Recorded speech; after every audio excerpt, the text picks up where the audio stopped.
Hey guys, welcome back to our YouTube channel. I hope you all are doing well. So, in today's video, we'll be discussing the best guitar floor multi-effect pedals of 2022. All the links and the products are given in the description below. So, without further ado, let's jump straight into the video. Editing is quite intuitive, just like on the bigger units.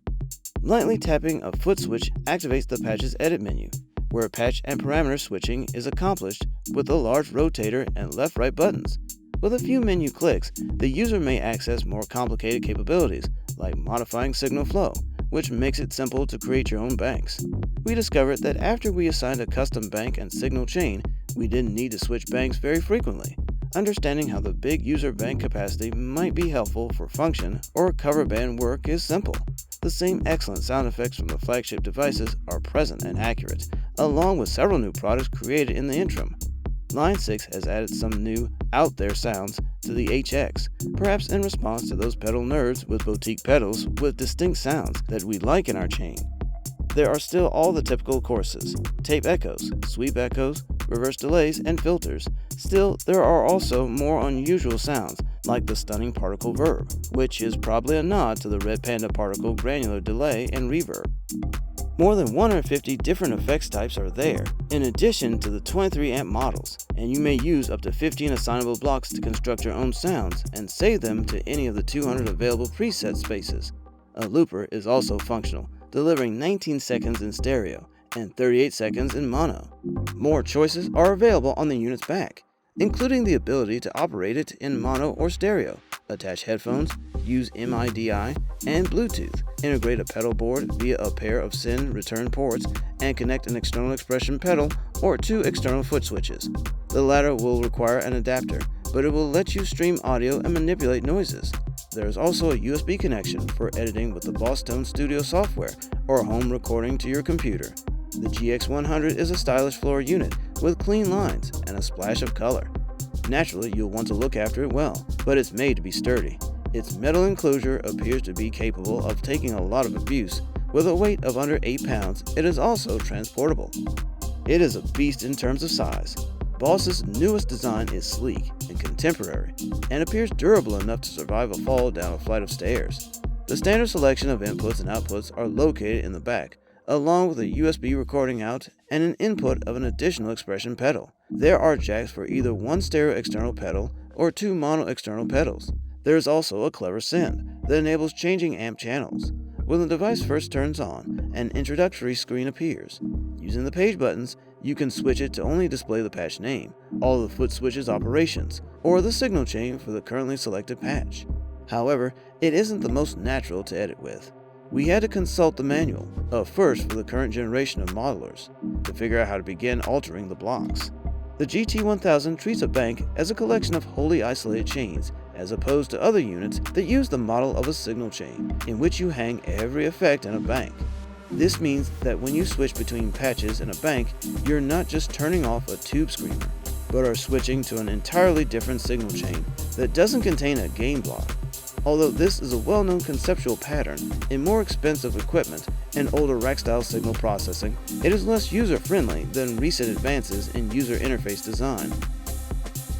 The Plethora X5 is adequately called and provides a compact, player-friendly alternative for increasing your tone possibilities.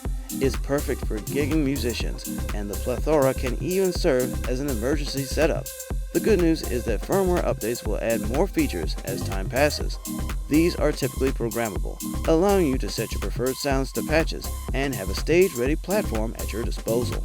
The multi-effects have evolved in the same way that effects pedals have. DSP technology is improving. Functionality is becoming more widely available, with capabilities formerly exclusive to custom-built professional systems now included as standard in mid-priced devices. The Plethora X5, the first multi-effects pedal from TC Electronic, is pretty advanced. You can excuse yourself if you are initially perplexed after plugging into the Plethora X5.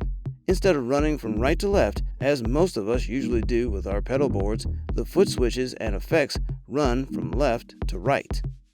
On the other hand, the displays are relatively simple, with products having distinct names and color coding.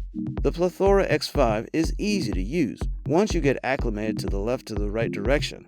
Play and edit are the two available modes selected via toggle switch. The Plethora X5 is configured from performance in play mode. Switches 1 and 2, or the board switch, can browse through your pedal boards.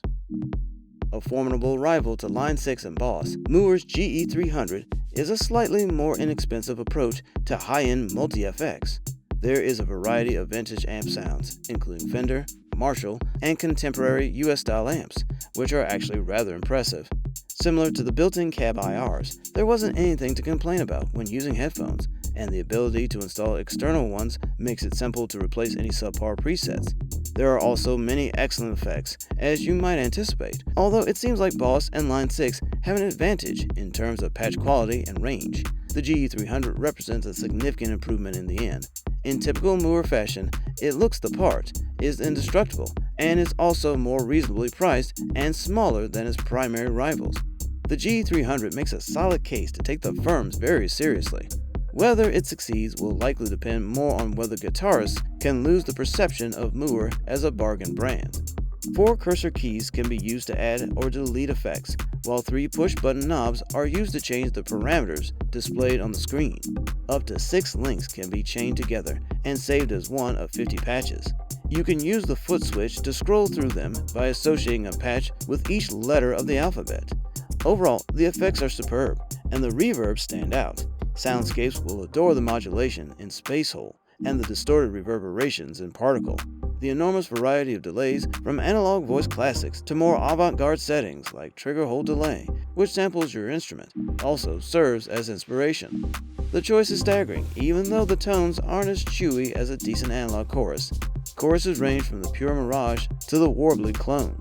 The MS-70 CDR is a good buy if you're looking for a fully customizable chorus, delay, and reverb pedal, although we would have preferred a few additional modulation possibilities. The sounds and the pricing make it challenging to go wrong.